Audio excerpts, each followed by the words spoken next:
Então, quando ele pergunta, de onde provêm as diferenças físicas e morais que distinguem as raças humanas na Terra? A resposta é no clima da vida e dos costumes. Dá-se aí o que se dá com dois filhos de uma mesma mãe, que, educados longe um do outro e de modos diferentes, em nada se assemelharão quanto à moral. Aqui ele está tentando dizer para a gente, né, através dessa pergunta de Kardec, que as diferenças tanto físicas quanto morais vai de onde este cidadão está inserido, né? Porque às vezes a gente vê dois filhos, cada um com uma moral, cada um com um propósito. Então, assim, o de onde ele veio, nesse caso aqui, a matéria, o corpo, não vai influenciar tanto quanto onde quer chegar o espírito. De onde veio o espírito, né? Porque ele pode muito bem ter todas as características adaptáveis àquele meio onde ele está, como, por exemplo, às vezes a gente vê alguém, por exemplo, um irmão que é muito estudioso, outro que já não gosta muito de escola. Eles são criados sob o mesmo regime educacional. Então, o que é que diferencia? Exatamente a vida e os costumes. Aqui está procurando muito, ele tenta identificar, pelo que eu entendo, tenta identificar alguns fatores materiais que contrapõem os espirituais. O espírito, às vezes, é daquele reduto doméstico, familiar, mas às vezes não. Então, por aí a gente vê as disparidades, né, entre os mesmos irmãos. É interessante a gente pensar porque a gente olha pela parte material e esquece que aquela pessoa que se deu aquelas raças, né? Eles eram espíritos, né? Que já traziam alguma bagagem e os costumes, assim, do que ele acreditava, a evolução intelectual, moral dele, e isso, né?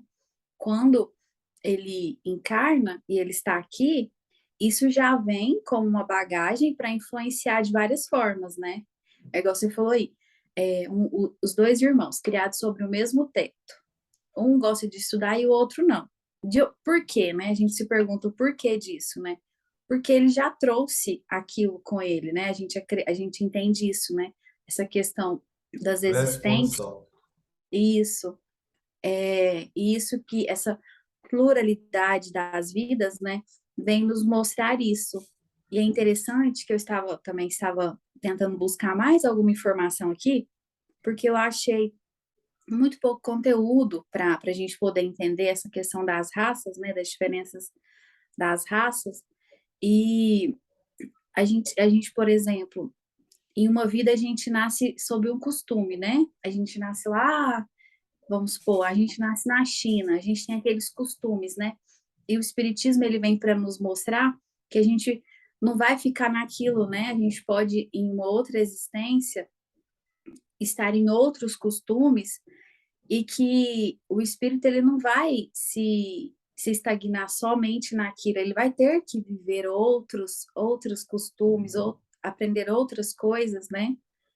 E eu achei muito interessante, tem uma frase aqui que eu encontrei, estudando pelas as frases do Miramês, né? Que você sabe que eu gosto muito, Uhum. e ele fala assim, que primeiro desceu para a carne uma determinada raça, com certo preparo espiritual para esse ou aquele continente, trazendo características adequadas ao lugar onde iriam nascer, assegurando para tais adversidades os climas correspondentes. E a gente volta um pouco naquela questão da raça adâmica, né? Que a gente fala um pouco que Isso. ele veio de outro planeta, né? Você lembra o nome? Agora eu esqueci do. Qual planeta? O planeta que eles vieram? É isso, de onde Capela. eles vieram. Isso, de Capela. Então, a gente até falou, né, das questões de evolução intelectual, né? E que ele precisava de evoluir a moral, outros fatores, né? Então eu achei muito interessante colocar isso daqui, porque de fato, né? Provavelmente em cada lugar, os espíritos que precisavam encarnar ali precisavam evoluir de alguma forma, e isso traria evolução para os outros que estavam à sua volta. Quer dizer, né, tem um motivo para isso, né? Isso, Isso é sempre bom a gente tentar frisar, né? Não é nada ao acaso, né? Existe um motivo e geralmente, necessariamente, esse motivo tem a ver com a evolução do ser, né? Porque se ele veio, às vezes aquele exemplo muito grotesco que eu dei, dois irmãos que um não gosta de estudar, o outro gosta, às vezes já vieram já juntos para isso, né? Para que um possa aprender com o outro, para que um tenha empatia com o outro, para que um inspire o outro, enfim, né? É através dessa convivência que vamos todos crescer, né? a família, né? Todos, né? Porque pensa, um filho de uma forma e outro de outra. Então, assim, todo mundo aprende, né? O coletivo ali aprendendo, né? Todo mundo. Isso. Bom, então vamos para 53. O homem surgiu em muitos pontos do globo? Pergunta é essa, né? A resposta é sim, e em épocas variadas, o que também constitui uma das causas da diversidade das raças. Depois, dispersando-se os homens por climas diversos e aliando-se os de uma a outras raças, novos tipos se formaram. Então, ele traz aqui para a gente que as diferenças, aí nesse caso a gente já vai para as diferenças físicas, né? As diferenças físicas, elas partem desse pressuposto de que são vários os locais aqui no globo, cada um com um tipo de clima, né, de altitude, enfim, né, características geográficas, né, que contribuíram para que fossem ou não fossem de determinada maneira.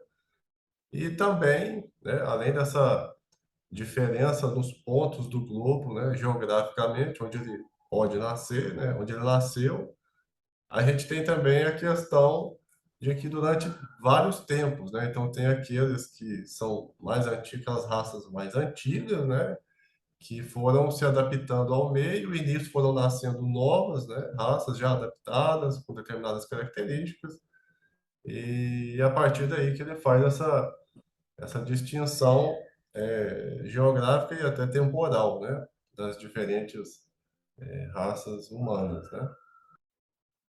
E é interessante a gente pegar como exemplo, a gente até estava falando essa semana, porque a gente pega essas raças mais antigas que você falou, e depois, quantos anos depois foram ser descobertos, né, os índios aqui, né, com a descoberta do Brasil. Olha só, a gente nem imaginava, né, ninguém imaginava que teriam esse pessoal aqui, né?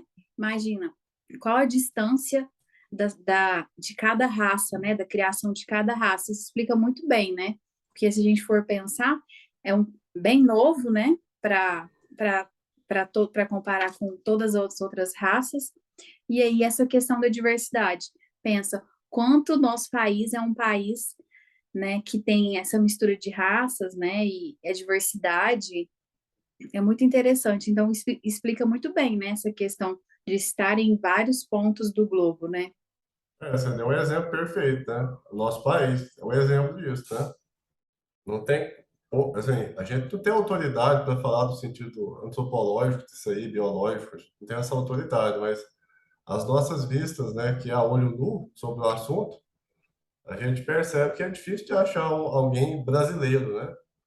Porque, né, são imigrantes que vieram, né, eram nativos que misturaram as raças e, enfim, né? Então é muito difícil você achar, por exemplo, um brasileiro, né? É, Geralmente vem um pouco dali, um pouco daqui e forma essa nossa, essa nossa nação aí, toda misturada. todo um pouquinho de cada. A questão 53 tem uma letra A e ela pergunta assim: estas diferenças constituem espécies distintas?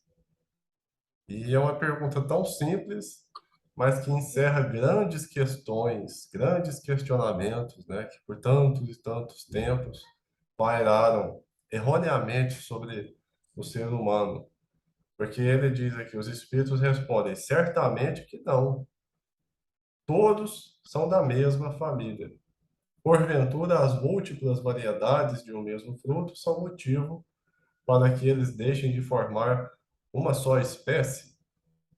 Então, fica muito claro aqui essa resposta dos espíritos, né, em dizer que, independente de qual será essa raça, de onde você veio ou para onde você vai, somos todos iguais, né?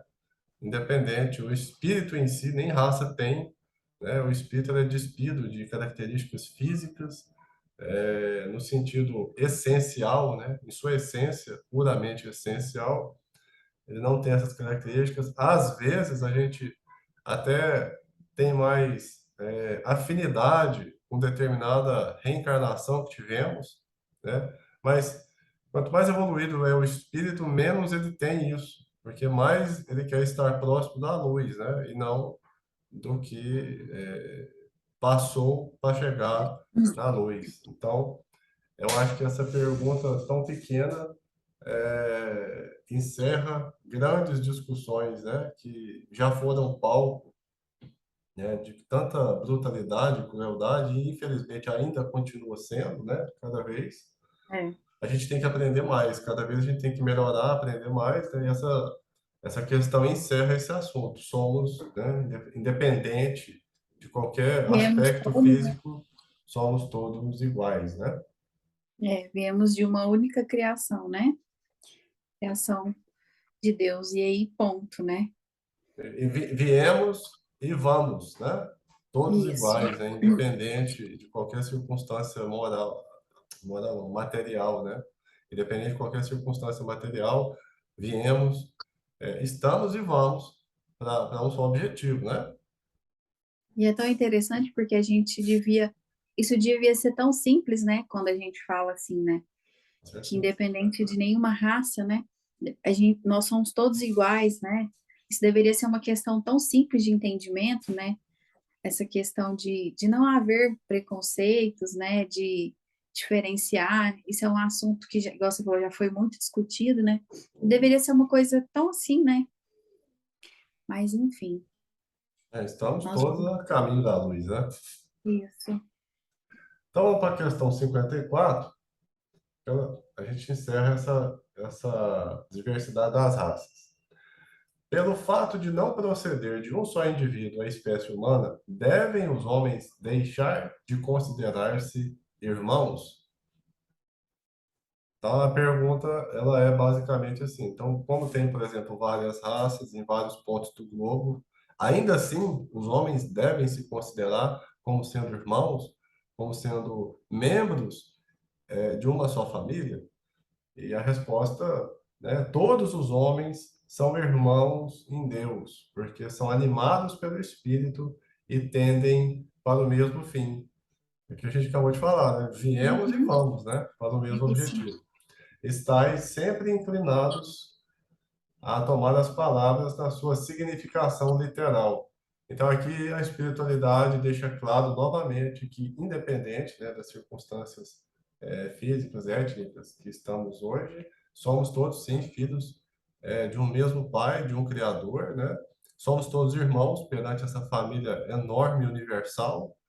E ele ainda deixa aqui um ligeiro puxão de orelha, né? Estais sempre inclinados a tomar as palavras na sua significação literal. Ou seja, vamos aprender a enxergar o além, né? Não vamos ficar presos só na literatura, porque está escrito aqui, então significa que é isso e pronto. Não, a literatura ela existe para nos instruir, mas para nos incitar à reflexão, né? Reflexão e o agir também, né? Que a gente sempre fala que além de estudarmos, entendermos, temos que colocar em prática aquilo que a gente aprendeu, né? Que isso é o mais importante. Exatamente. Você quer fazer alguma consideração? Não, acho que a gente conseguiu, né? Trazer assim e fechar explicando um pouco que a gente sabe, né? O que a gente entendeu bem, assim, Vamos né? Ficou ressaltar que claro, né? vamos sempre ressaltar que, e principalmente nessa questão teológica, antropológica, a gente não tem qualquer conhecimento específico. A gente está tentando estudar a olho nu, que é o que nos é permitido agora nesse momento, né? É. E ainda tem mais um detalhe, né? Que muitas coisas que a gente entende é o que a gente pode saber, né? Porque há coisas que somente o Criador, né? Para poder. Exatamente. Então é Criatura isso. nunca vai saber os desígnios do Criador. Então a gente encerra aqui diversidade das raças humanas, questão 52, 53 e 54. No próximo vídeo da nossa série de estudos, a gente parte para pluralidade dos mundos, questão 55 adiante, né? Então, muito obrigado, Mônica, pela participação, pela presença, pela companhia nesse estudo e até a próxima. Eu que agradeço. Até a próxima, se Deus quiser.